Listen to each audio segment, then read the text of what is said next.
lot of Bible readers who come to Romans, read Romans 1 to 8 and assume the kind of climax is there, and then 9 through 16 is kind of whatever. But actually, if you take it all the way to Romans 16 and take that as the full context of the letter, Paul is addressing actually a complex situation that he wants to get to Spain, but in order to do that, he needs to establish a base in Rome.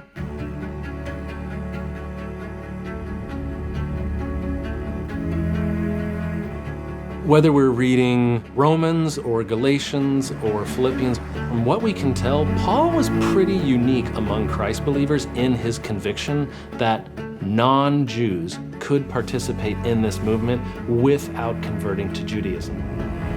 This ethnic conflict between Jewish communities and people who are loyal to the God of Israel, who are not Jewish but attach onto that identity, I think that's kind of the background and the context for the letter. They probably have either heard about or have read his letter to the Galatians, and they're thinking, the last thing we need is some guy named Paul, who nobody seems to like, coming here and teaching a anti-law gospel, a good news that people don't need to follow the law anymore. We're trying to read Paul from a specific place and a specific time, from an ancient neighborhood. And what do those neighborhoods mean? How were they kind of coded?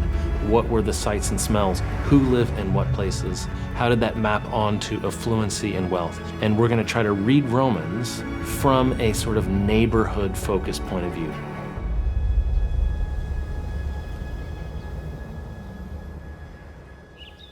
There's so much about Paul and his life and career that we don't know. The one thing that we can know is who delivered his letter to Rome. And that was a woman named Phoebe. She's the patron of Paul and of many others. And what that means is she's the one who's bankrolling Paul's work. She's a trader from Cenchreae, where we ended last season.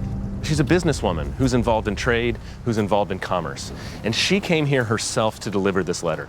The fact that she shows up in person to hand this letter to the Romans indicates this message is important. It also indicates that she's deeply invested in the message itself and probably involved in crafting it.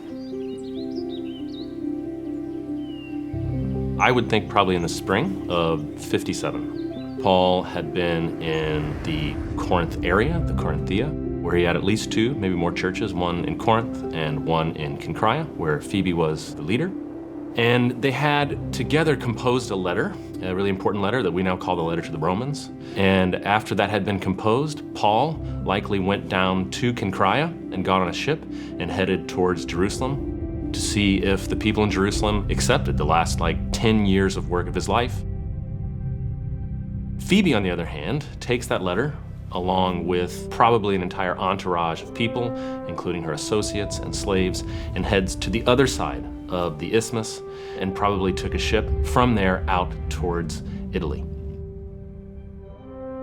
And what's likely is that she would have landed in a town called Ostia.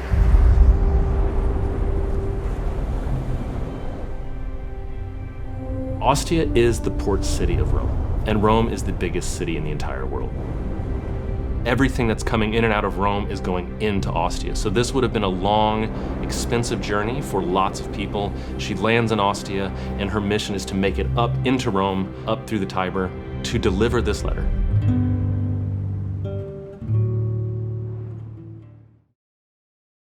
In Paul's letter to Rome, the letter actually says, I hope to come to you as I go to Spain. And if he's going to make it to Spain, his entire strategy will have to change. What if Paul's motives and objectives are actually quite different than we have been led to understand, because the only way to get to Spain is really through Rome?